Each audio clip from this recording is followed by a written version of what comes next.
할렐루야. 아멘. 감사합니다. 우리 좌우에 계신 분들하고 인사하겠습니다. 너무 잘 오셨습니다. 네, 감사합니다. 자, 우리가 지난주부터 우리 새로 이제 성경 공부를 또 시작했는데 창조에 관해서 우리가 좀 살펴봤었습니다. 잠깐만 복습하도록 할게요.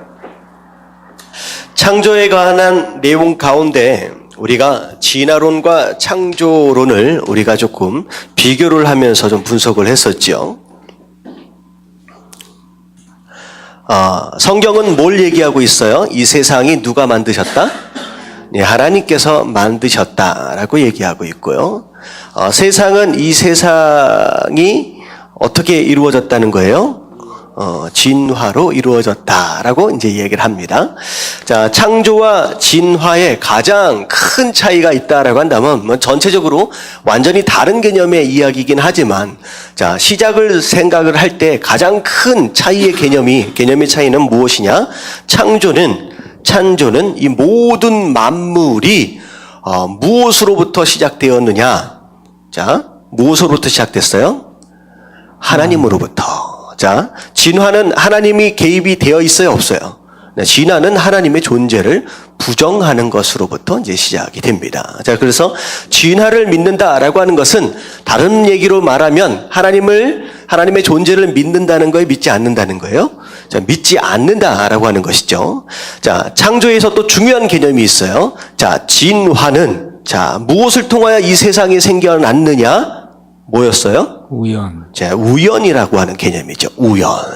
어쩌다가라고 하는 거예요. 오랜 시간 동안 시간이 흘러 우연히 이 세상에 생명체가 이제 생겨나게 됐다라고 하는 것이죠. 자, 창조의 가장 중요한 개념은 우연의 반대말 뭐예요? 계획. 예, 계획이죠. 자, 이 세상은 그리고 사람은 우연히 생겨난 것이 아니라 철저한 하나님의 계획에 의해서 생겨났다라고 하는 거예요. 자, 근데 중요한 것은 뭐냐면 실제로 이 세상이 창조되었느냐 아니면 진화되었느냐라고 하는 것을 자, 우리가 증명할 수 있습니까? 없습니까? 창조되었느냐 진화되었느냐라고 하는 걸 증명할 수 있어요? 없어요? 둘 다 증명할 수 없습니다. 왜냐하면 창조되었을 때 진화되었을 때 어떻게 보면 세상의 시작 그 시점에 누구든 가 있어 본 사람이 있어요? 없어요? 없어요. 그때는 사실은 창조가 맞다라고 한다면 그때 당시엔 누구만 계셨어요? 하나님 한 분밖에 없었죠. 다시 말하면 증명되어질 수가 없다라고 하는 거예요. 다시 말하면 이 두 개념은 어쩔 수 없이 어디의 영역에 있는 것이냐? 둘 다 믿음의 영역에 있습니다. 자, 우리가 생각할 때 진화론 하면 마치 과학적으로 증명되어졌고 과학적으로 어떤 근거가 있는 것처럼 생각해 왔지만 자, 지난주에 우리가 살펴봤던 내용을 봐서는 자, 진화를 과학으로 과학적인 실험이나 여러 가지 연구를 통하여 증명할 수 있었어요, 없었어요? 없었죠. 이것은 다윈의 믿음이었어요. 다윈이 첫 번째 아마 이렇게 세상이 시작되었을 것이고 이렇게 오늘날까지 있어져 왔을 것이다 라고 하는 다윈의 믿음으로부터 시작되었고 어떻게 보면 100년의 이상의 시간이 흘러가면서 수많은 과학자들이 이 진화를 증명하기 위해 애를 썼지만 과학자들의 말로 연구 보고서로 와서 과학자들은 뭐라고 얘기했어요? 과학적으로 증명할 수 없다라고 결론을 내린 부분이었다는 거죠. 그래서 심지어는 우리가 교과서에서 많이 봤던 그런 내용들 가운데 어떻게 보면 다윈의 믿음을 증명하기 위해 짜집기 되었던 어떤 그런 부분들, 오류들이 상당히 많이 있었고요. 그리고 이것을 증명해내기 위해서 여러 가지 조작들까지도 심지어 있었었다라고 하는 것을 우리가 지난주에 살펴봤었죠. 자, 창조도 마찬가지입니다. 믿음의 영역이기 때문에 증명할 수가 없습니다. 증명할 수가 없어요. 다시 말하면 믿음의 영역이다라고 하는 거죠. 자, 그런 가운데 뭘 또 생각을 했었냐면 자, 진화가 우연히 있어졌다라고 한다면 과연 생물체가 생겨나기 위해서 필요한 우연의 조건, 과연 얼마만한 어느 정도의 확률을 가진 어떤 그 우연의 경우에만 생명체가 생겨날 수 있다라고 얘기했었느냐? 자, 뭐라고 얘기했었어요? 10의 몇백 승이에요? 10의 260승이에요. 다시 말하면 우연히 생물이 존재할 수 있는 가능성, 이건 거의 뭐라고 얘기했어요? 불가능이라고 얘기를 했습니다. 마치 바닷가에 떨어져 있는 시계를 보고 마치 이 시계가 바닷물의 파도에 의해서 어쩌다가 만들어지고 조립되어졌다. 심지어 뭐라고까지 표현했느냐? 갑자기 회오리 바람이 불더니만 철 조각들이 막 부서지고 조립되어지고 해서 뭐가 만들어질 수 있는 확률? 보잉 747 비행기가 회오리 바람이 불어서 만들어질 수 있는 확률보다 어려운 확률이라는 거죠. 그래서 우연이다라고 하는 개념으로 진화론은 설명하고 있지만 사실 그 우연은 불가능이다라고 얘기할 수밖에 없다라고 하는 거죠.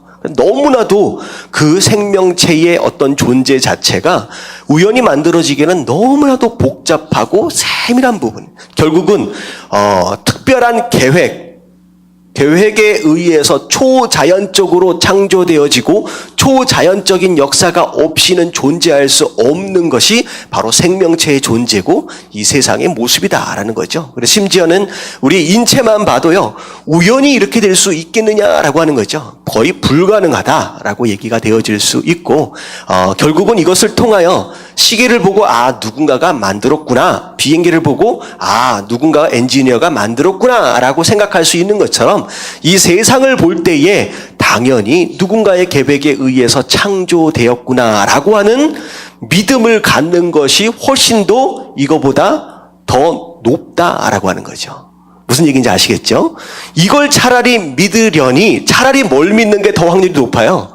이게 더 설득력이 있는 것이다 라는 거죠. 그래서 우리가 과학적으로 여러 가지 배웠던 그런 내용으로 봐서 진화는 과학적인 내용이 아니다 라고 말씀을 드렸습니다. 그래서 여러 가지 조작되어 있었던 어떤 그런 모습들 또한 우리가 살펴봤고요.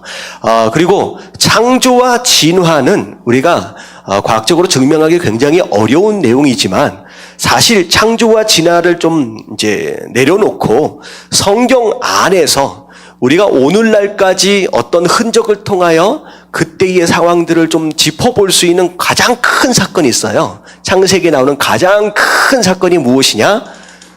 창조와 더불어서 어떤 사건이 있었느냐? 노아의 홍수가 있었죠. 자, 노아의 홍수 사건. 어떻게 보면 과학적으로 증명하지 못했던 이 모든 세상의 뭐라 그럴까요?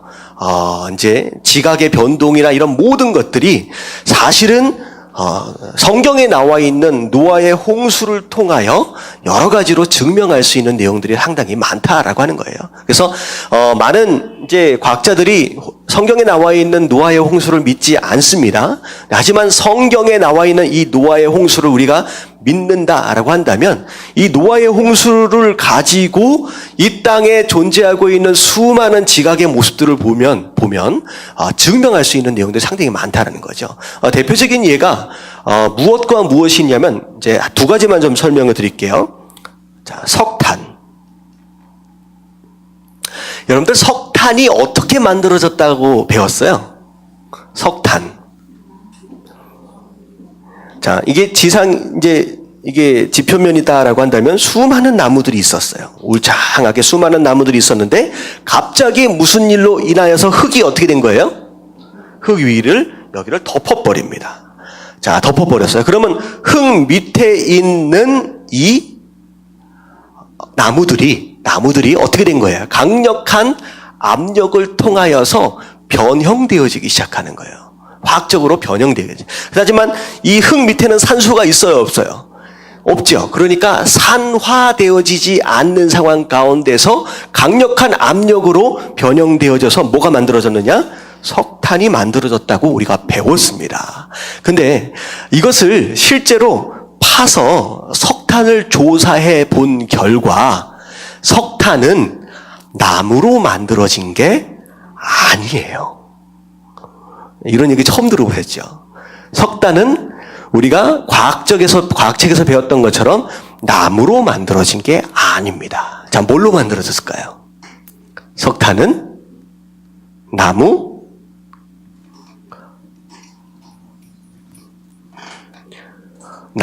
껍데기로만 만들어졌습니다. 자, 우리가 과학책에서 배웠던 이 내용을 우리가 한번 생각해 보세요. 자, 갑자기 매몰되어졌다라고 할 경우, 당연히 나무로 만들어졌어야 되는 게 맞는데, 어떻게 나무 안에 있는 알맹이는 어디 가고, 나무 바깥에 있는 껍데기로만 이 석탄이 만들어질 수가 있겠느냐는 거예요. 여러분들, 껍데기와 알맹이가 어떻게 매몰되어지는 순간에 딱 분리가 돼서 껍데기만 딱 보관되어서 딱 물들릴 수 있는 가능성이 있어요, 없어요? 여러분들 보잉 747 만드는 것보다 어려워요. 그것을 다 벗겨내는 거예요. 근데 이것이 무엇으로 설명이 가능하느냐? 바로 노아 홍수로 설명이 가능합니다. 실제로 과학자들이 이걸 탐방을 하다가 무슨 상황을 발견을 했냐면, 어느 산인지 모르겠는데 화산이 있었어요. 화산 폭발이 있는 것으로 말미암아 그 산에 있는 거의 많은 대부분의 나무들이 그 화산 폭발로 인하여서 전부 다 무너져가지고 쏟아져 내려가지고 호수에 붕둥 떠 있는 상태가 됐어요. 근데 재밌는 건 뭐냐면, 호수에 그 수많은 나무들이 공중에 물 위에 떠 있는 상황 가운데서 그 호수 떠 있는 그 나무가 뭘 먹기 시작해요? 물을 먹기 시작하는 순간 어떤 일이 벌어지느냐? 물을 먹은 나무 껍데기는 점점 불어가지고 무거워져서 어떻게 돼요? 바닥으로 가라앉고 위에는 뭐만 떠 있어요? 나무 알맹이만 떠 있어요. 알맹이만. 그리고 나서 만약에 이 홍수 때 엄청난 진흙탕이 일어났다라고 한다면 결국은 밑에 가라앉은 나무 껍데기를 뭘 덮은 거예요? 진흙이 덮은 거예요. 그래서 결국은 이 엄청난 홍수가 아니면 석탄이 만들어진 이 과정을 설명할 수 있어요, 없어요? 절대 설명할 수 없습니다. 그것도 어느 정도의 석탄의 분량이 저장되어 있느냐? 오늘날 전 세계에 있는 나무를 전부 다 잘라낸다라고 할지라도 지금 묻혀있는 석탄의 양보다 더 적습니다. 그러니까 전 세계가 홍수로 다 덮였다라고 설명이 되어져야 이 석탄이 만들어지는 배경이 설명이 된다라고 하는 거죠. 다시 말하면 성경에 나와 있는 노아의 홍수 이 사건은 우리가 과학적으로 증명할 수 있는 것처럼 이런 예를 들을 수 있는 것처럼 사실이라는 거예요? 아니면 꾸며낸 얘기라는 거예요? 사실이라는 거죠. 이런 식으로 증명할 수 있는 여러 가지 스토리들이 상당히 많다라고 하는 거죠. 비록 창조는 우리가 눈으로 확인할 수 없고 증명할 수 없지만 그 이후에 있어졌던 홍수의 대사건, 바로 이것을 통하여서라도 성경이 진리다, 진실이다라고 하는 것을 부분적으로 우리가 설명해낼 수 있다라고 하는 것이죠. 근데 절대 진화론을 가지고서 우리가 과학적에서 배웠던 이 홍수를 부정하는, 성경에 나오는 이 대홍수를 부정하는 세상 사람들은 이 내용을 설명할 수 있어요? 없다라고 하는 것이죠. 자, 이런 내용들을 우리가 좀 보면서 성경에 나와 있는 내용이 창조와 더불어 실제 사실이구나, 사건이구나라고 하는 것을 유추해서 이제 알 수 있게 된다라고 하는 것이죠. 자, 그리고 지난주에 살펴봤던 내용들 가운데 가장 중요한 내용이 뭐냐면 진화와 뭘 또 살펴봤어요? 변이라고 하는 걸 살펴봤습니다. 자, 진화는 기본적으로 어떤 작은 생명체에서 어떻게 변하는 거예요? 점점 큰 생명체고, 그리고 간단한 생명체에서 어떻게 해요? 점점 복잡해지고 아주 별것이 아닌 거에서 점점 발전해가는 어떤 진화는 발전에 대한 내용이에요. 하지만 오늘날 우리가 바라보고 있는 생명체가 어떤 환경에 적응하기 위해서 모양을 달리하고 어떤 특성들을 달리하고 있는 변화되어져가는 모든 과학적인 실험은 진화되어지는 거예요. 뭐라 그랬어요? 오히려 퇴화되어지는 거라 그랬어요. 그래서 DNA가 가지고 있는 그 스스로 가지고 있는 정보를 오히려 얻어가는 것이 아니라 오히려 잃어가는 과정이 바로 오늘날 과학에서 증명하고 있는 모든 생명체의 변화다라는 거죠. 그게 변이입니다. 그래서 우리가 생각할 때 이렇게 해서 이제 어떤 환경에 적응하기 위해서 이 동물이 이렇게 변했다라고 한다면 우리가 그걸 자꾸 진화라고 생각하는 거예요. 그건 진화가 아니에요. 변이에요. 오히려 원래 있었던 그 종자가 가지고 있었던 좋은 부분에 있어서의 인포메이션을, 정보들을 잃어가고 있는 것이지 이 세상에 그 어떤 것이든 더 좋아지는 건 없었어요. 그래서 창조의 이런 개념으로 보면 이 세상의 모든 생명체는 언제가 가장 좋았어요? 처음 창조 때가 가장 좋았습니다. 사실 우리 인간도 마찬가지예요. 점점 안 좋아졌다, 안 좋은 상태에서 점점 좋아진 게 아니라 우리 인간에서부터 모든 생물체가 창조되어진 그 순간이 가장 좋아졌고 인간 스스로 죄를 짓고 나서 어떻게 됐어요? 점점 다 나빠졌습니다. 타락하고 나빠졌어요. 모든 생물체가 다 마찬가지입니다. 지구의 환경도 마찬가지예요. 점점 좋아진 게 아니에요. 처음 만들어졌던 지구의 모습이 가장 아름답고 좋았었던 것이고 점점 시간이 가면 갈수록 망가졌지 오히려 좋아지지는 않았다는 것. 진화된 게 아니라 오히려 퇴보한 것이다라고 우리가 지난주에 살펴봤습니다. 자, 대충 지난주의 내용들을 좀 기억할 수 있겠죠? 자, 대답들을 안 하시는가? 자, 이거 굉장히 쉬운 설명으로 다시 정리를 해드린 겁니다. 자, 이해가 가시죠? 자, 오늘은 유실론적 진화론에 대해서 좀 살펴보도록 하겠습니다. 자, 유실론적 진화론이다라고 하는 거 밑에 한번 읽어볼게요. 유실론적 시작. 유실론적 진화론은 하나님께서 진화의 과정을 통해 만물을 창조하셨다는 개념이다. 과학적 논리와 성경을 모두 믿고 싶어하는 사람들이 이 이론에 빠져들기 쉽다.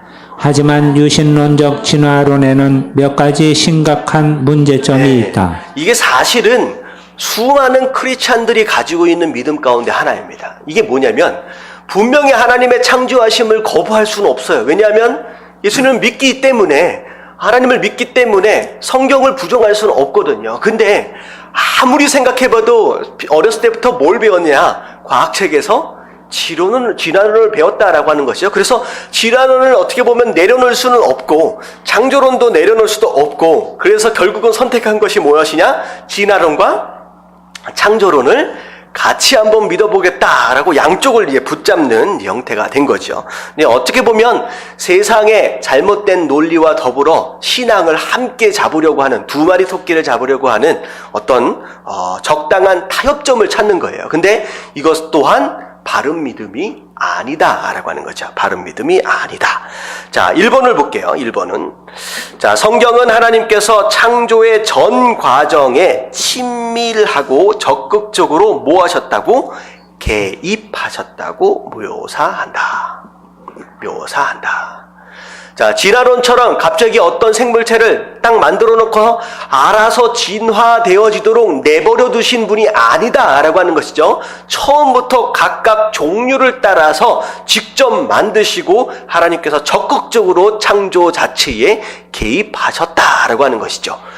진화론의 가장 핵심 중에 하나는 사실 사람의 창조예요.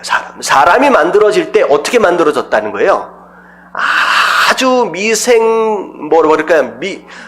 작은 미생물에서부터 점점 진화되어져서 결국은 뭐가 만들어졌느냐? 가장 고등한 동물인 사람이 만들어졌다라고 하는데, 성경 안에는 분명히 하나님께서 뭘 말씀하셨어요? 사람을 어떻게 만드셨어요? 그분의 형상을 따라 흙으로 직접 빚으셨다라고 말씀하셨다는 거죠. 그래서 사람이 어쩌다가 만들어진 게 아니라 그분이 실제적으로, 직접적으로, 그리고 적극적으로 개입하셔서 창조하셨다라고 성경은 말씀하고 계시기 때문에 이것 또한 말이 안 된다라고 하는 거죠. 자, 그래서 밑에를 좀 말씀을 보면, 자, 시편 19편 1절 말씀 같이 한번 읽어볼게요. 다 같이 시작. 하늘이 하나님의 영광을 선포하고 궁창이 그 손으로 하신 일을 나타내는도다. 자, 하늘이 하나님의 영광을 선포하고 궁창이 그 손으로 하신 일을 나타내는도다. 하나님이 어떻게 창조하셨다? 손으로. 그냥 방치해 놓다가 어쩌다가 만들어진 게 아니라는 거예요. 손으로 직접 만드셨다라고 성경은 설명하고 있어요. 느헤미야 9장 6절 말씀 다 같이 읽겠습니다. 시작. 오직 주는 여호와시라. 하늘과 하늘들의 하늘과 일월 성신과 땅과 땅 위의 만물과 바다와 그 가운데 모든 것을 지으시고 다 보존하시오니 모든 천군이 주께 경배하나이다. 자, 하늘과 하늘들의 하늘과 우리가 눈에 보이는 하늘, 그 위의 하늘, 또 그 위의 하늘은 어떻게까지 얘기를 할 수 있느냐? 천국까지를 얘기를 하는 거죠. 높은 하늘까지. 그리고 일, 월, 성신, 해와 달과 별, 이 모든 것들, 그리고 땅과 땅 위에 있는 모든 만물들, 그리고 바다와 그 가운데 있는 모든 것들을 하나님 뭐 하셨다? 지으셨다라고 얘기하는 거예요. 지으셨다. 그리고 심지어 지으신 다음에 그 이후에 하나님께서 방치해 두신 게 아니라 하나님 뭘 하셨어요? 보존하셨다라고 하는 거예요. 관리하셨다라고 하는 개념을 분명히 설명하고 있습니다. 자, 시편 33편 6절과 9절 말씀 같이 한번 읽어볼게요. 시작. 여호와의 말씀으로 하늘이 지음이 되었으며 그 만상을 그의 입 기운으로 이루었도다. 그가 말씀하심에 이루어졌으며 명령하심에 견고히 섰도다. 네, 하늘로부터 이 모든 만상들을 하나님께서 무엇으로 만드셨느냐? 입 기운이다 라고 하는 것은 밑에 뭐라고 설명하고 있어요? 말씀으로 다 이것들을 하나님께서 만드셨다라고 얘기하고 있습니다. 그래서 자, 그 다음 장 넘어가면 유실론적 진화론의 문제는 창조가 우연히 이루어졌다고 주장하는 데 있다라는 거예요. 우연이 아닙니다. 하나님께서 철저한 계획 가운데 직접 하나님께서 만드셨다라고 하는 것을 부정해서는 안 된다는 거죠. 그래서 진화론과 창조론을 어정쩡하게 섞어서 믿으려고 하는 그 시도 자체가 마치 무엇과 같느냐? 네모난 원과 같은 모순이다. 그럼 네모난 원이 있어요, 없어요? 그럼 말이 안 되는 거죠. 말이 안 된다는 거예요. 그런 건 없다. 진화와 창조를 섞는 것은 사강못을 원형 구멍에 넣는 것과 마찬가지다. 들어맞지 않는다라고 얘기를 하고 있어요. 자, 그리고 2번을 보면 창세기 1장부터 11장까지를 역사적으로 보지 않고 문화적으로 본다라는 거예요. 자, 이 유실론적 진화론 자체가 창세기 1장부터 11장까지에 나오는 모든 창조의 모든 역사를 역사적인 사건으로 보지 않고 문화적인 표현이다라고 이해를 하는 것이죠. 그래서 이제 그것은 결국은 이 밑에를 보면 성경을 한번 읽어볼게요. 성경은 시작. 성경은 창세기에 그 기초를 두고 있다. 창세기라는 말은 시작이라는 뜻을 담고 있다. 창세기는 우주, 태양계, 지구, 생명, 사람, 죄, 이스라엘, 민족들, 구원의 시작을 이야기하는 것이다. 창세기를 이해해야만 나머지 성경을 이해할 수 있다. 자, 창세기에 나와 있는 모든 내용들, 우주와 태양계와 지구와 생명과 사람과 죄와 이스라엘 민족들, 구원의 시작, 이런 모든 것들이 상세하게 기록되어져 있는 것이 바로 창세기의 내용이다라고 하는 거예요. 자, 심지어는 창세기 1장부터 11장까지의 내용 보면 신약에서 몇 번 정도를 인용해서 써요? 100번 이상을 인용해서 쓴다는 거죠. 어떻게 보면 문화적인 개념으로서 쓰여졌다라고 한다면 어떻게 신약에서 이걸 사실적인 내용으로 인용해서 쓸 수 있겠느냐라고 하는 거죠. 그렇지 않다라고 얘기를 하는 겁니다. 자, 그래서 자, 밑에 좀 내려가 보면 아브라함이 살던 연대는 고고학적으로 입증되었으며 창세기에서 아브라함과 관련하여 언급된 장소들, 관습들, 종교들은 정확한 역사적 사실이다. 아브라함 이야기는 창세기 12장에서 시작된다. 만일 창세기 1장은 신화고 12장부터 역사라고 한다면 그 11장 중 어디까지가 허구고 어디까지 진실인가? 창세기 전체는 동일한 역사적 서술체로 쓰여졌다. 문학체가 아니라는 거예요. 서술체로 역사적인 사건으로 쓰여졌다라고 하는 거죠. 그래서 자유주의 신학자들이 많이 하는 내용들 가운데 하나가 뭐냐면 자기가 이해할 수 있는 범위까지는 뭘로 생각을 해요? 역사적인 사실이나 사건으로 보고 자기가 이해할 수 없는 범위의 내용들은 뭘로 보는 거예요? 이제 문학적으로 본다는 거죠. 아마 뭐 상징적으로 여러 가지 문학적인 표현들로 쓰여졌다라고. 그래서 대표적인 재미있는 이야기가 뭐냐면 어떤 자유주의 신학자가 그런 설명을 했대요. 이제 홍해가 이제 이스라엘 백성들이 홍해가 갈라진 사이로 건넜잖아요. 그래서 원래 홍해라고 하는 그 원어 뜻을 보면 그런 뜻이 또 있대요. 갈대밭이라는 뜻이 있대요. 그래서 어떻게 홍해가 갈라져서 바다가 갈라져서 벽처럼 세워져서 그 사이로 어떻게 사람이 건널 수 있겠느냐, 이건 말이 안 된다라고 애들한테 그렇게 설명을 했다는 거예요. 근데 애들이 한 애가 뭐라고 얘기했어요? 정말로 홍해가 갈라져서 건널 수가 없다라고 한다면 저는 더 신기한 게 뭐냐면 그 갈대밭에서 나중에 무슨 일이 벌어졌어요? 이스라엘 백성들은 건너고 애굽 군사들은 거기서 다 죽었잖아요. 그럼 저는 너무 신기한 게 갈대밭에서 애굽 군사들이 다 죽었다라고 하는 게 너무 신기하다는 거예요. 그러니까 어느 쪽을 얘기한다라고 할지라도 그걸 갈대밭으로 해석하는 게 맞아요, 틀려요? 틀리다라고 얘기를 하는 거예요. 이런 오류들을 어떻게 보면 내가 상식적으로 이성적으로 이해할 수 있는 범위 안에서 자꾸만 성경을 해석하려고 하는 시도, 이건 굉장히 위험해질 수 있다라고 하는 거죠. 스스로의 모순에 빠지게 된다라고. 자, 우리가 창세기를 앞에 쭉 이제 우리가 주일날 보잖아요.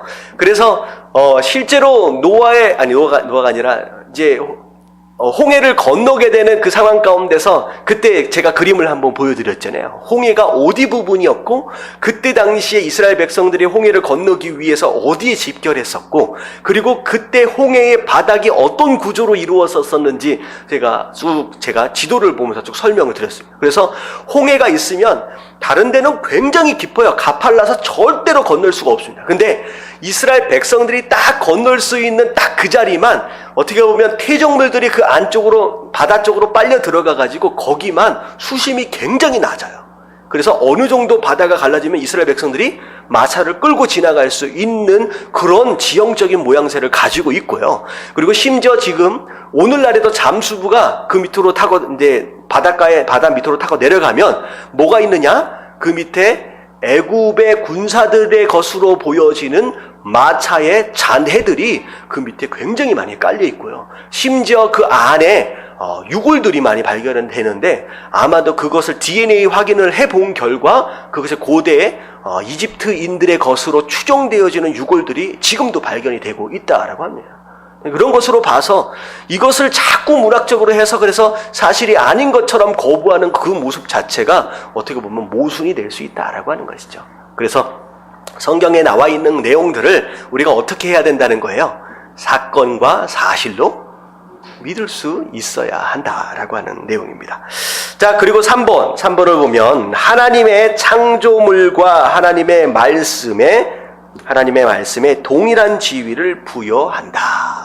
자, 이 세상에 만들어진 모든 만물들, 그리고 그 만물들과 더불어 하나님께서 말씀하신 그 말씀 자체는 어떻게 보면 이 세상의 그 어떤 것들과 비교할 수 없는 그런 권위를 갖는다라고 하는 것이죠. 그래서 자, 밑에 보면 하늘이 하나님의 영광을 선포하긴 하지만 성경처럼 충실하고 분명하게 계시하진 않는다. 말씀 자체를, 그 말씀의 권위를 우습게 생각해서는 안 된다는 거죠. 그래서 이사야 40장 8절 같이 한번 읽어볼게요. 시작. 풀은 마르고 꽃은 시드나 우리 하나님의 말씀은 영원히 서리라 하라. 오히려 세상에 눈에 보이는 피조물보다 피조물이 다 사라진다라고 할지라도 말씀만큼은 어떻게 된다는 거예요?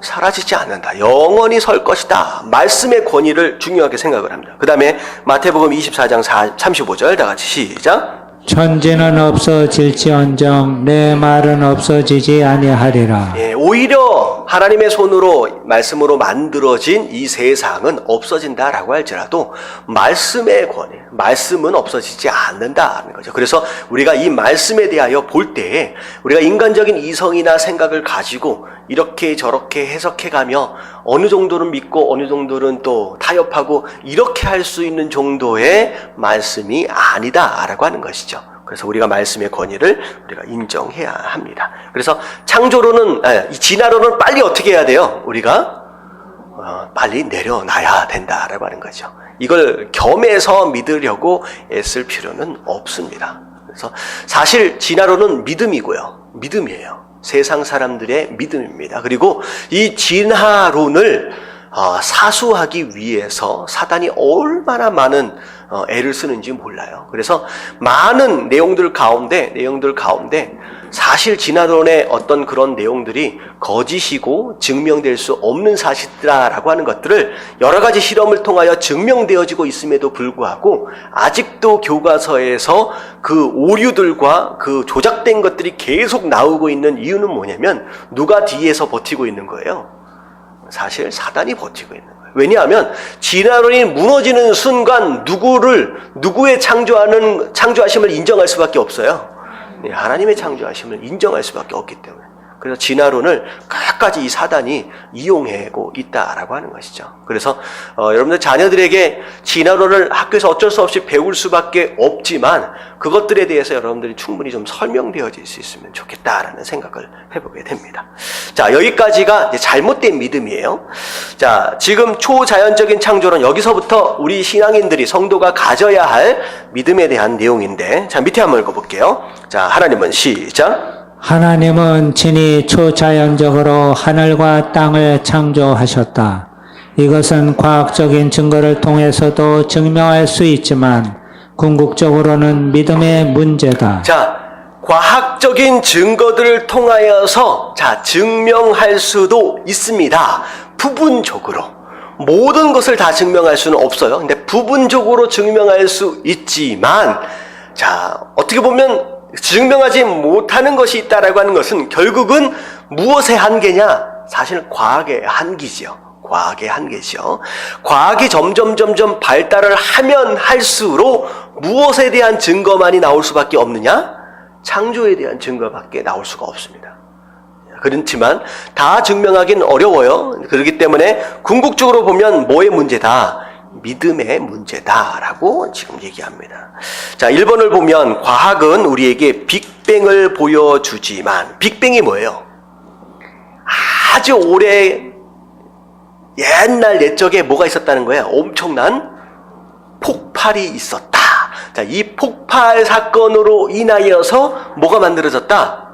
우주가 만들어졌다라고 하는 이론이죠. 하지만 자, 이 빅뱅, 과학은 빅뱅을 얘기하지만 사실은 그 빅뱅이 사실은 뭐예요?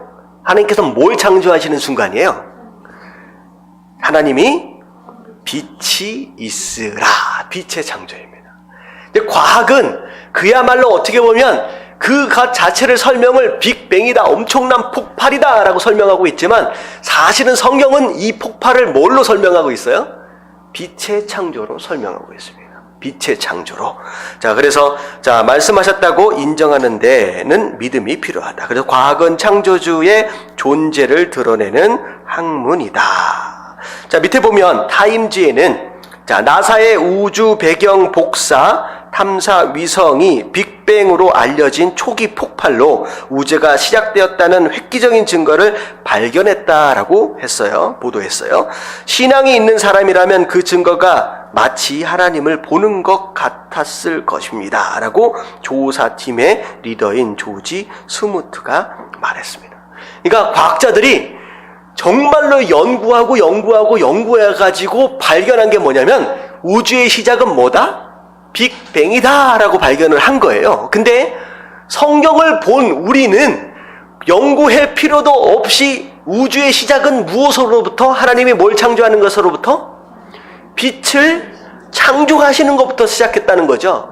결국은 이런 거죠. 세상 사람들은 연구를 많이 해가지고 빅뱅이구나 라고 발견을 했는데 우리는 연구할 필요가 없이 성경을 통하여 뭘 알게 되는 거야? 그건 빛의 시작이다. 빛으로 말미암아 이 세상이 시작된 것이다 라고 하는 걸 우리는 연구가 없어도 말씀을 통하여 알게 된다는 거죠. 나중에 이게 설명이 나와요. 누군가가 열심히 연구해가지고 산 꼭대기까지 올라갔어요. 그랬더니만 산 꼭대기에 누가 있어요? 성경을 들고 있는 성도가 이미 와 있는 거예요. 어디에 그 말씀들이 다 있어요? 성경 안에. 그들은 연구해가지고 결국 산 꼭대기에 올라왔지만 말씀을 듣고 있는 우리는 이미 어디 와 있는 거나 다름이 없어요. 산 꼭대기에 와 있는 것이나 다름이 없다는 거죠. 그래서 결국은 이렇습니다. 10년, 20년, 100년 과학자들이 열심히 연구해가지고 내놓는 결과는 결국 어디 안에 있어요? 성경 안에 다 있다는 거죠. 결국 그 개념인 거예요. 자, 그렇다라고 하지만 밑에 그러나 한번 읽어볼게요. 시작. 그러나 우리는 오직 믿음으로 창조주의 존재를 깨닫는다. 네, 사실 다 증명할 수 없다라고 하는 이해의 공백 구간이 있다는 거죠. 여백들이 있어요. 이제 그 부분은 어쩔 수 없이 우리의 믿음의 영역이다라는 거죠. 그래서 성경, 자, 창세기 1장 3절에는 하나님이 가라사대 빛이 있으라 하심에 빛이 있었고라고 말씀하셨습니다. 잠깐만요. 제가 이걸 어디쯤에서 예. 자, 과학은 우리에게 우주가 얼마나 완벽한 구조를 가지고 있는지 보여주지만 그 우주를 친히 창조하신 하나님을 아는 데에는 뭐가 필요해요? 믿음이 필요합니다. 절대 우연히 이 우주가 절대 존재하지 못합니다. 왜 그러냐면 전체로 보면 우리가 지구를 중심으로 뭐가 지금 돌고 있어요? 달이 막 돌고 있잖아요. 근데 그 지구는 무엇을 중심으로 돌고 있어요? 태양을 중심으로 돌고 있습니다. 그리고 이 태양계는 무엇을 중심으로 또 돌고 있어요? 우리가 속해 있는 은하계를 중심으로 돌고 있습니다. 과학 시간에 다 배웠잖아요. 은하계. 그러니까 엄청나게 큰 거예요. 근데 중요한 건 뭐냐면 지구가 똑바로 세워진 게 아니에요. 기울어져 있죠. 이 기울어진 각도가 조금만 틀어지기만 해도 이 지구는 오늘날의 자연현상과는 전혀 다른 환경이 발생하게 되고요. 심지어는 이 지구가 태양과의 거리가 있어요. 수백만 킬로미터 그 이상이 떨어져 있는데 그 가운데 만약에 1km라도 가까이 있으면 이 지구에 살고 있는 생물체는 어떻게 돼요? 다 죽어버려요. 그 엄청난 거리에 있음에도 불구하고 거기서 1km만 가까이 가면 다 죽어요. 근데 1km만 떨어지면 다 어떻게 돼요? 다 얼어 죽습니다. 그러면 이런 상황들이 과연 꽝 폭발하는 것으로 인하여서 어쩌다가 그냥 돌고 돌아가지고 이 은하계가 만들었다라고 얘기하는 것은 어떻게 보면 시계의 톱니바퀴보다 훨씬 더 세밀하게 만들어진 이 우주의 모습들을 우연히 만들어졌다라고 얘기하는 것이나 다름이 없다라고 하는 것이죠. 굉장한 겁니다. 굉장한. 여러분 간반의 차가 무엇 때문에 이루어지는지 아세요? 민물과 썬물이 어떻게 이루어져요? 네, 달 때문에 이루어져요. 정말 신기한 것 같아요. 지구가 있으면 달이 있어요. 도는 과정토를 통해서 지구가 물리학으로 보면 질량이 있잖아요. 가지고 있는 질량에 따라서 뭐가 발생을 해요? 중력이 발생해요. 서로 끌어당기는 것이 발생을 하는 거예요. 만약에 달이 지금보다 조금만 더 무거우면 어떻게 될 것 같아요? 지구로 떨어져 버립니다. 달이 지금보다 조금만 더 빨리 돌면 어떻게 돼요? 지구를 떠나게 돼요. 만약에 달이 지금보다 조금 더 천천히 돌면 지구로 떨어져 버립니다. 그래서 어떻게 보면 달이 조금만 무겁든지 조금만 속도가 빨라진든지 느리게 되면요, 이 지구는요, 민물과 썬물의 이런 부분들과 더불어 완전히 난리가 나는 거예요. 어떻게 이것을 우연히 만들어졌다라고 얘기할 수 있겠느냐라는 거죠. 그래서 과학은 우주가 얼마나 완벽한 구조를 가지고 있는지를 설명하고 있고, 그걸 설명하면 설명할수록 이 우주는 우연히 만들어지지 않았다라고 하는 걸 증명할 수밖에 없다는 거죠. 결국은 누군가의 계획 안에서 철저하게 정말로 세밀하게 만들어졌다라고 하는 것을 이야기할 수밖에 없는 거예요. 그래서 과학은 창조자의 존재를 뭐하는 학문이다? 드러내는 학문일 수밖에 없다라는 거예요. 자, 밑에 보면 뉴욕 위크의 한 기사를 보면 과학이 하나님을 발견하다라는 제목을 달았습니다. 자, 밑에 좀 설명을 보면 제가 설명드렸던 내용들에 대한 내용이 여기 다 나온 거예요. 그래서 물리학자들이 쭉 보니까 정말로 이 지구의 모습들과 모든 만물들이 너무나도 정교하다는 거예요.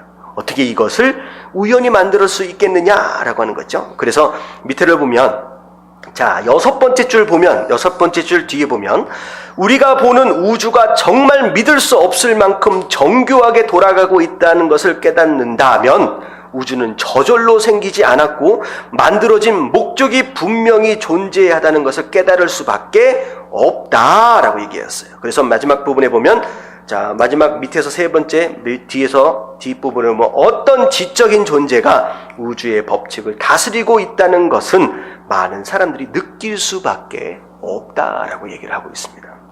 자, 그러나 우리는 무엇으로? 오직 믿음으로 창조주의 존재를 깨닫는다라는 거죠. 깨닫는다. 자, 뒤로 넘어가겠습니다. 자, 성경은 창세기 1장 1절에서 태초에 하나님이 천지를 창조하시니라 라고 이야기하고 있어요. 자, 한번 읽어볼게요. 폭발로 시작. 폭발로 인한 우주 탄생을 논리적으로 설명할 수도 있을 것이다. 그렇다 하더라도 과학은 그 논리를 발견하지 못한다.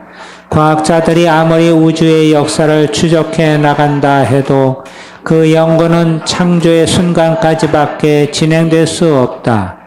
창조는 신학자들 외에는 아무도 생각해낼 수 없는 너무 신비한 전개다. 신학자들은 성경 말씀을 근거로 주장해 왔다. 바로 태초에 하나님이 천지를 창조하셨다는 말씀이다. 이성의 힘을 믿으며 살아온 과학자들에게 그것은 악몽과도 같은 결말이다.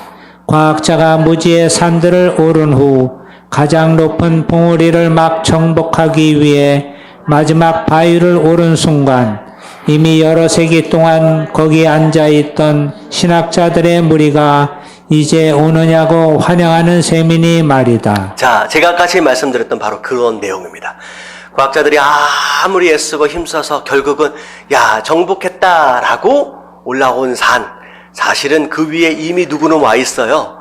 말씀을 믿고 있는, 여기는 신학자라고 얘기를 하고 있지만 말씀을 믿고 있는 성도들은 이미 그 산 위에 올라와 있는 것이다 라고 하는 거예요. 자, 우리가 바로 그런 사람입니다. 여러분들, 말씀을 믿는 것, 여러분들 이것이 진짜 지혜 중에 지혜예요. 할렐루야. 아무리 많은 것을 안다라고 할지라도 이 말씀을 떠나서는 무지한 것이나 다름이 없다라고 하는 것이죠. 자, 그 다음 내용을 좀 볼게요. 하나님은 언제 창조하셨는가? 자, 이건 논란의 여지가 굉장히 많은 이제 내용인데요. 제가 좀 설명을 드릴게요. 자, 모든 진화론자들은 지구가 수십억 년이 되었다고 믿습니다. 자, 왜 수십억 년이나 되어야 한다고 믿어요? 우연히 무엇인가가 생겨났고 그 생물이 우연히 무엇인가로 변화되어지려면 뭐가 필요해요? 엄청난 시간이 필요해요. 엄청난 시간이. 여러분 생각해 보세요. 미국에 가면 그랜드 캐년이 있어요. 그랜드 캐년. 여러분 그랜드 캐년이 있는데 여러분들 이 그랜드 캐년이 생겨난 지 몇 년이 되었다고 과학자들이 설명을 하고 있느냐? 아마도 몇 천년, 몇 만년 그 이상의 시간들이 필요하다라고 얘기를 합니다. 왜냐하면 뭘 근거로 생각을 하는 거예요?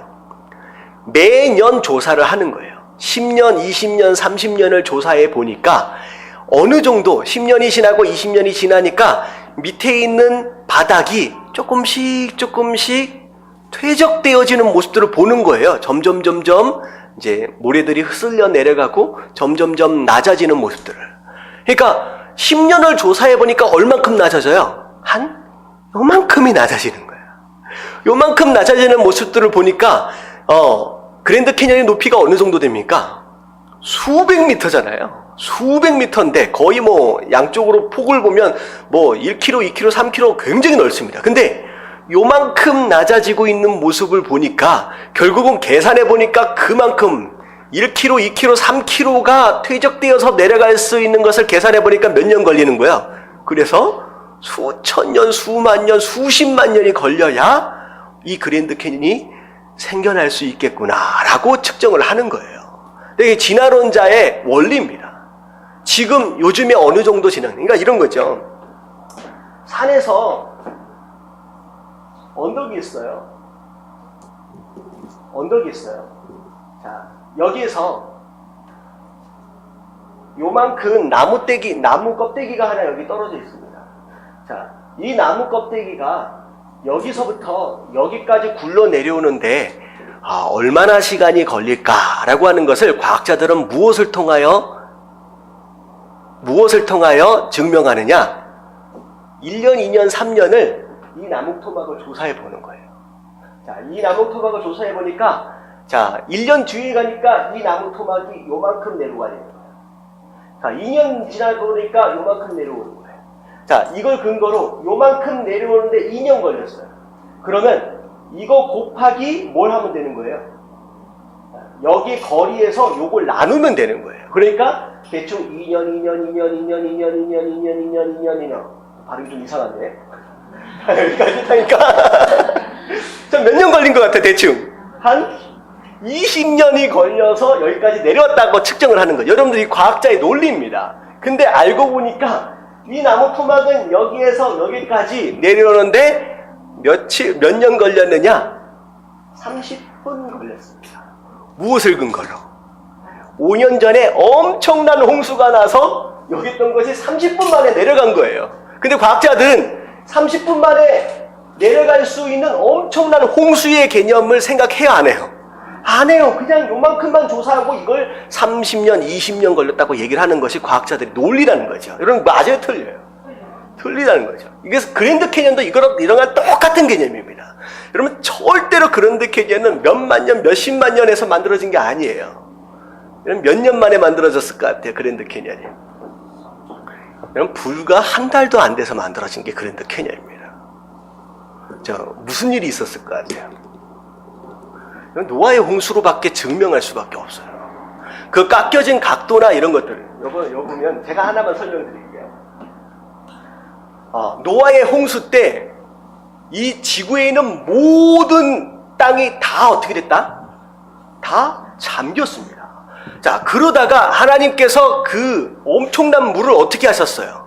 오랜 1년에 거쳐서 마르게 하셨죠. 근데 그 수평이 뭐라 그랬죠? 물의 높이가 점점 수면이 낮아지면서 어떤 일이 벌어지냐면, 자, 땅을 보면 낮은 데가 있고 높은 데가 있고 낮은 데가 있고 높은 데가 있고 이런 식으로 나눠져 있잖아요. 자, 이만큼 물이 꽉 차 있었어요. 자, 점점 낮아지다 보면 무슨 일이 벌어질까요? 자, 요만큼 낮아지다 보면, 자, 어떤 일이 벌어져요? 점점 낮아져서 여기가 바다가 되겠지만, 낮아지다가 일부분 어디에? 요 구간에 물이 어떻게 돼요? 모이게 되는 거예요. 여러분들 이것을 뭐라고 얘기하느냐, 우리가? 호수라고 부르는 거예요. 호수. 여러분, 호수라고 부르는 거예요. 근데 그랜드 캐니언은 어떻게 이루어졌느냐? 동쪽과 서쪽에 물이 말라지면서 큰 호수 두 개가 만들어집니다. 근데 중요한 건 뭐냐면, 이 흙은 딱딱한 흙일까요? 아주 말랑말랑한 흙일까요? 아주 말랑말랑 흙이에요. 이제 홍수가 나서 뒤집어 엎어지면서 이 퇴적층은요, 굉장히 말랑말랑해요. 그래서 무슨 일이 벌어지냐? 이 엄청나게 모여있는 이 물의 무게를 바닥이 이기지를 못하는 거예요. 그래서 결국은 가장 약한 지반을 뚫고 어떻게 돼요? 터져버리는 거예요. 이 약한 지방을 통하여서 빵 터져버립니다. 그래서 이쪽에 고여있는 물과 이쪽에 고여있는 물이 한꺼번에 이 약한 지반을 통하여서 터져서 한꺼번에 이렇게 해서 물이 합쳐지는 거예요. 그래서 미시시피 강으로 내려가는 거예요. 그래서 엄청나게 수많은 수십억 톤 되는 이 물이요, 호수에 고여있던 수십억 톤의 물이 불과 며칠 사이에 쏟아져 내려오면서 칼처럼 순식간에 깎고 지나간 거예요. 그 퇴적되어지는 그 모습을 보면 이 설명이 아니고선 절대로 설명이 안 됩니다. 자, 이것을 과학자들은 뭐라고 얘기하느냐? 잘잘 흘러가는 물이 몇백 년 동안, 수십만 년 동안 일어서 이걸 깎았다라고 얘기하는 거예요.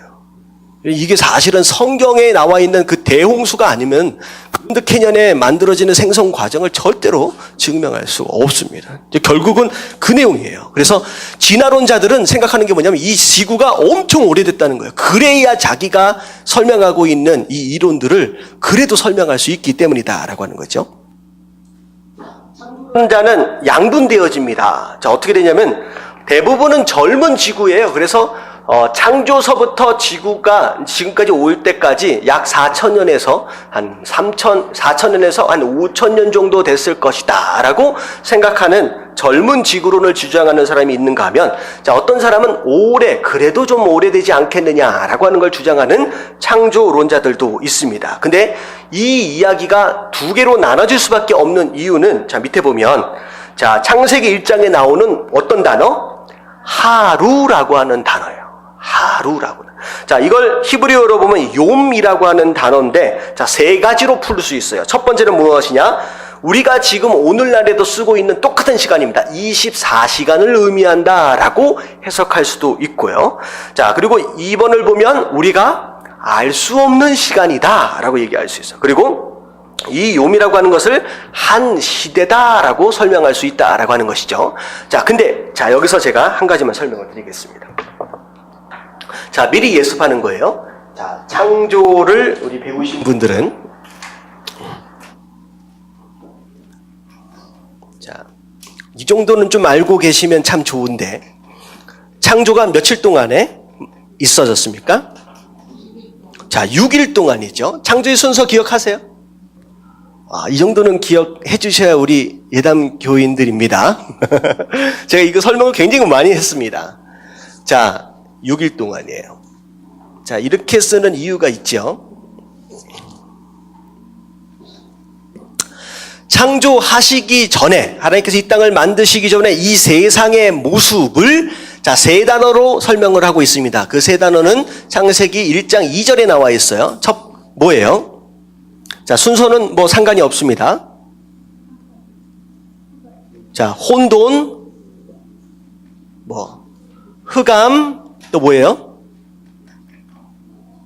공허입니다. 하나님께서 창조하시기 전에 세상을 이 세 단어로 설명을 했어요. 순서를 얘기하면 혼돈과 공허와 흑암, 이 세 가지로 설명을 하고 있습니다.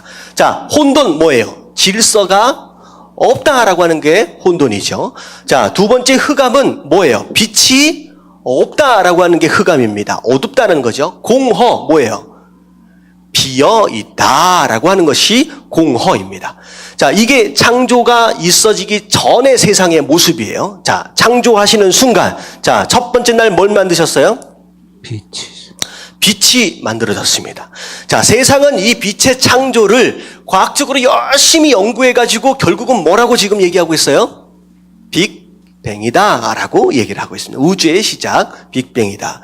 여러분들, 이 빛은 우리가 태양으로부터 오는 그 빛을 얘기하는 게 아니에요. 여러분, 태양이 지금 있어요, 없어요? 없어요. 이 빛은 태양으로부터 나오는 그 빛을 의미하는 게 아닙니다. 우리가 알 수 없는 빛이에요. 우리가 뭐라고 지금 물질적으로 물리학적으로 설명할 수 없는 그 빛인데, 자, 이것을 뭐라고 일반적으로 설명할 수 있느냐? 뭐라고 설명할 수 있느냐? 빛의 창조를 시간과 공간의 창조로 설명합니다. 시간과 공간의 창조로 설명합니다. 자, 하나님이 살고 계시는 이 세상이 존재하고 있지 않았을 때는 하나님의 세상이야. 그때는 영이신 분이기 때문에 영적인 세상입니다. 자, 영적인 세상 안에선 시간이 있어요, 없어요? 없죠. 공간이 필요합니까? 안 필요하죠. 자, 물질을 가지고 있는 우리 육체, 이런 모습, 이런 피조물이기 때문에 공간이 필요한 거예요. 다시 말하면 빛의 창조는 곧 시간과 공간의 창조를 의미하죠. 그래서 일반적으로 아인슈타인이나 여러 과학자들이 시간을 계산할 때 뭘 가지고 따져요? 빛의 속도를 가지고 따집니다. 결국 어떻게 보면 빛이 있으라라고 하는 순간 딱 빛이 생겨나면서 시간이 가기 시작했고 그 빛이 바깥으로 사방으로 퍼져가는 순간 뭐가 만들어지는 거예요? 육체가 존재할, 물질이 존재할 공간이 만들어지는 거예요. 그래서 그게 우주의 창조가 되는 거죠. 그래서 어떻게 보면 이런 근거로 본다라고 한다면 우주는 지금도 무슨 속도로 팽창하고 있어요? 빛의 속도로 팽창하고 있어요. 다시 말하면 우주의 사이즈를 잴 수 있다 없다? 절대 못 잡니다. 왜냐하면 빛의 속도로 우주는 팽창을 하고 있기 때문에. 하나님께서 만드신 세상은 바로 이런 겁니다. 그래서 빛과 시간과 공간의 창조로 일반적으로 생각을 합니다. 그리고 두 번째 날에 뭘 창조하셨어요? 두 번째 날에 궁창을 창조하셨습니다. 자, 물로 가득 차 있었다라고 하는데 이 물이 뭔지 잘 모릅니다. 분명히 공허라고 했어요. 물 가운데, 수면 가운데 운행하셨다라고 하는데 과연 이 물이 도대체 뭘까라고 하는 것은 우리가 지금은 알 수가 없습니다. 하지만 이 궁창을 창조하실 때 가득 차 있는 물을 어떻게 하셨느냐? 위와 아래로 나누셨다. 그래서 위에 있는 물과 아래에 있는 물 그 사이를 뭐라고 이름하셨느냐? 궁창. 이게 하늘입니다. 하늘을 창조하셨어요. 그 다음에 세 번째 날. 뭐 하셨어요? 뭐 하셨어요? 아래에 있는 물을 한쪽으로 몰아놓으신 다음에 물이 모인 곳을 뭐라고 얘기했어요? 바다라고 얘기를 하시고 묻이 드러났습니다. 그 부분을 뭐라고 얘기했어요? 묻이다 땅이다 라고 말씀하셨죠. 그리고 세 번째 여기다가 땅 위에다가 뭘 심으셨어요? 식물들을 심으셨습니다. 여기까지가 3일째예요. 3일째. 그 다음에 4일째 가서 뭘 만드셨어요? 해와 달과 별. 여기까지 보면서 우리가 이것과 연결을 시킬 필요가 있습니다. 빛을 딱 창조하시는 순간 창조 전에 있었던 흑암이 어떻게 됐어요? 없어졌습니다. 없어졌습니다. 그리고 빛이 창조되어지는 순간 빛과 어두움이 구별이 되어지고요. 빛과 어두움이 구별이 되어지고 그리고 물 위의 물과 아랫 물이 구별되어지고 물이 있는 곳과 물이 없는 것이 구별되어지는 이것 자체가 하나님께서 뭘 세우시는 작업이에요? 여기까지가 질서입니다. 질서를 세우시는 거예요. 그래서 질서가 세워지는 순간 뭐가 사라지는 거예요? 혼돈이 사라지는 겁니다. 질서가 세워진 다음에 그 질서 정연한 바로 그 장소에 하나님께서 뭘 집어넣기 시작했느냐? 하나님 풍성한 축복을 심으시기 시작한 거예요. 담기 시작한 거예요. 그래서 비어있는 하늘에, 비어있는 우주에 뭘 채워넣기 시작했느냐? 해와 달과 별들을 채워넣기 시작하는 거예요. 그리고 비어있는 궁창과 비어있는 밑에 바다에 뭘 채워넣기 시작해요? 새와 물고기와 짐승들을 채워넣기 시작합니다. 잠깐만. 물고기는 여기 있었죠? 여기에 물고기 있는. 새와 짐승들. 그리고 나서, 여섯 번째 날 뭘 만드세요? 사람을 만드시죠. 다시 말하면 질서를 세우신 다음에 마지막에 뭘 세우십니까? 하나님의 풍성함으로 채우십니다. 그래서 뭐가 사라져요? 위에 공허가 이제 사라지게 됩니다. 이게 하나님께서 하신 내용이에요. 근데 중요한 게 뭐냐면 주목할 부분이 지구의 나이에 대해서 주목할 부분이 뭐가 있냐면 우리가 하루, 이틀, 3일 뭘로 계산해요?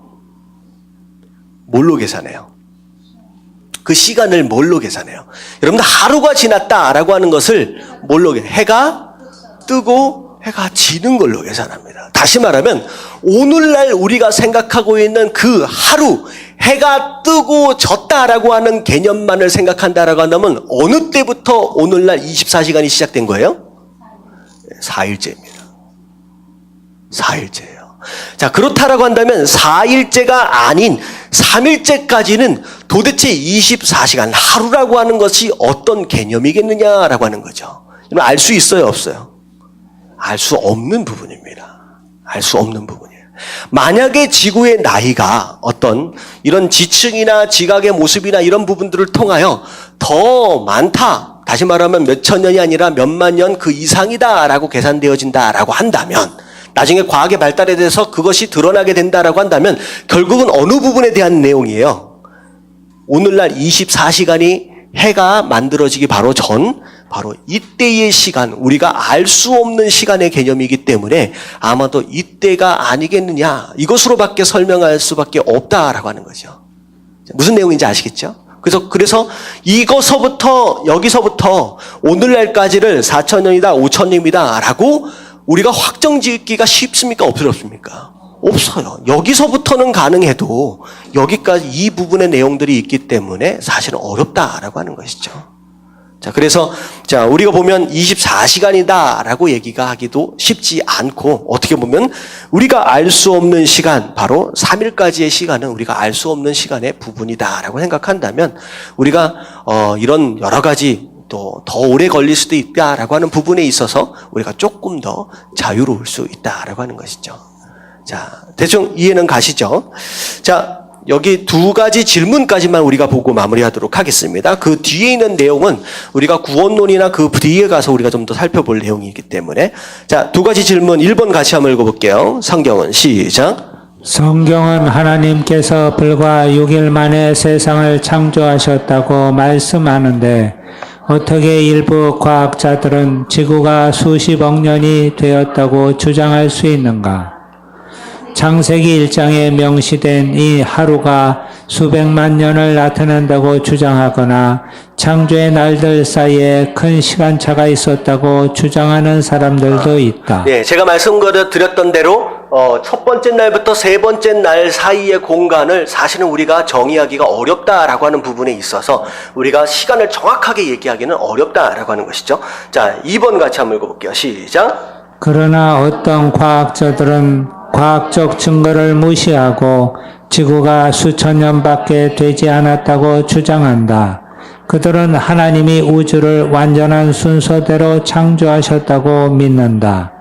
그들은 천지 창조 그리고 대홍수로 인한 대격변 때문에 방사능 연대 측정, 지구 자기장, 석유가스 매장량, 지구 회전 등을 통해 추론해내는 연대표가 늘 부정확할 수밖에 없는 것이라고 주장한다. 네, 그래서 사실은 과학자들이 이것저것 계산해 본 결과 여러 가지로 혼돈되어질 수 있는 불일치함이 굉장히 많아요. 근데 그것을 설명할 수 있는 근거는 사실 뭐밖에 없느냐? 노아의 대홍수밖에 없습니다. 그것이 아니고서는 과학적으로 굉장히 애매모호하게 모순되어지는 어떤 그런 부분들을 설명하기 어렵다라고 하는 부분이죠. 그래서 노아의 홍수가 여러 가지로 설명하고 있는 내용들은 사실 많습니다. 하지만 그것 자체가 전부 다 설명하기는 쉽지는 않죠. 하지만 중요한 건 뭐냐면 창조든 진화든 둘 다 뭐라는 거예요? 다 무엇의 영역이에요? 믿음의 영역이라는 거죠. 믿음의 영역이에요. 근데 믿음의 영역이다라고 했을 때 진화론을 믿을 수 있는 근거와 확증이나 근거나 이런 것들은 오히려 과학이 발전하면 발전할수록 오히려 어떻게 된다는 거예요? 진화론을 믿을 수 있는 근거는 더 적어집니다. 오히려 창조되지 않고서는 이게 가능하겠느냐라고 하는 쪽에 오히려 과학이 발전을 하면 할수록 그것을 드러낼 수밖에 없다라고 하는 거죠. 근데 중요한 건 뭐냐면 그렇기 때문에 과학적으로 무엇인가가 증명되어져서 과학적으로 이것이 맞다라고 하는 것이 결과적으로 무엇인가가 나와서 우리가 성경 말씀을 이해하고 믿는 게 아니라 그렇게 되기 전에 이게 누구의 말씀이기 때문에 그냥 믿는 거예요. 그냥 하나님의 말씀이기 때문에 믿는 것이 사실 성도의 가장 좋은 믿음의 모습이다라고 하는 거죠. 자꾸 무엇인가 제가 설명은 드리긴 하지만 여러분들 설명을 드리니까 그렇구나 하면서 조금 더 확신이 오긴 나오죠. 하지만 그것 때문에 우리가 믿는 건 아니잖아요. 성도는 그런 겁니다. 이런 과학적인 증명들을 통하여 그렇구나라고 하면서 마음이 더 기쁠 수 있어요. 하지만 그것을 근거로 우리가 믿는다라고 한다면 어떤 상황이 발생하느냐? 과학적으로 증명하지 못하는 무엇인가가 나타났을 때 뭐 할 수 있어요? 믿음을 떠날 수 있다는 거죠. 자꾸 이런 것을 근거로 믿는 것은 어떻게 보면 건강한 믿음은 아니다라고 하는 거예요. 그래서 우리가 말씀을 믿는다, 창조를 믿는다라고 하는 것은 그게 하나님의 말씀이기 때문이에요. 저는 그 믿음으로 돌아서는 게 어떻게 보면 저기 시골 할머니가 믿는 것 같은, 무작정 믿는 것 같은 그런 모습이긴 하지만 여러분 이해를 초월하여 하나님의 말씀이기 때문에 여러분 믿는 거, 여러분은 그게 진짜 믿음이고 여러분은 그게 흔들리지 않는 믿음일 수 있다라고 하는 거 여러분 깨달아지시길 주님의 이름으로 축원합니다. 자, 그래서 어떤 목사님 그런 얘기를 하시더라고요. 나는 이 성경에 나와 있는 모든 사건들이 사실이냐 사건이었느냐 그것이 아니었느냐라고 하는 걸 떠나서 나를 죽기까지 사랑하신 그 하나님이 믿어주길 원하시는 그 책이다라고 한다면 그냥 나는 믿기로 작정한다라고 얘기를 했어요. 무슨 얘기인지 아시겠죠? 자꾸 이해하고 뭐해서 믿는 게 아니라 나를 죽기까지 사랑하신 그 하나님이 뭘 믿어달라고 얘기하시는 거예요. 말씀을 믿어달라고 얘기하고 계신다라고 한다면 나는 그 어떤 이해든 그 어떤 상황을 초월해서든 난 믿어드리고 싶다라고 하는 거예요. 난 믿어드리고 싶다라는 거예요. 여러분 오히려 그게 더 건강한 믿음이다라고 하는 거 여러분들 명심하시고 여러분 믿음으로 말씀을 받으시게 되길 주님의 이름으로 축원합니다. 아멘.